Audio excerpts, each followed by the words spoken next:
கர்த்தருடைய பரிசுத்த நாமத்துக்கு ஸ்தோத்திரமும் துதியும் கனமும் மகிமையும் எப்போதும் உண்டாகட்டும். இந்த நல்ல நாளை காண செய்த தேவாதி தேவனுக்கு கொடான கோடி ஸ்தோத்திரம். கர்த்தரின் மகிமை ஆத்தும ஆதாயம் சுவிசேஷ ஊழியத்தின் சார்பாக இன்றைய நாளுக்கான சில நிமிட தேவ செய்தி கேளுங்கள். இனி காலம் செல்லாது, இனி காலம் செல்லாது, இனி காலம் செல்லாது. என் ஆண்டவராய் இயேசு கிறிஸ்து வரப்போகிறார்.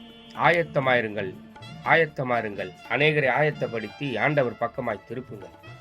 பக்கத்துணையாய் கர்த்தர் உங்கள் பக்கத்திலே இருப்பார். விசேஷமாக ஏசாயா 66 அதிகாரம் 13 வசனம். ஒருவனை அவன் தாய் தேற்றுவது போல் நான் உங்களை தேற்றுவேன் என்று சொல்லி. எனக்கு பிரியமான தேவ ஜனமே, தாயினும் மேலான அன்பு, நமக்காக ஜீவனை கொடுத்த அந்த அன்பு இந்த நாள் முழுவதும் உங்களை தேற்றும். எந்த போராட்டமா இருந்தாலும் மாற்றும். இந்த நாள் முழுவதும் உங்களை பாதுகாக்கும். எல்லா பிரச்சனையும் போராட்டத்தையும் அப்புறப்படுத்தி சந்தோஷத்தையும் மகிழ்ச்சியும் கொடுத்து உங்களை தேற்றுகிற ஒரு நல்லவர் என் ஆண்டவராய் இயேசு கிறிஸ்து இந்த நாள் முழுவதும் வழி நடத்துவார். ஒருபோதும் அவர் உங்களை கைவிட மாட்டார்.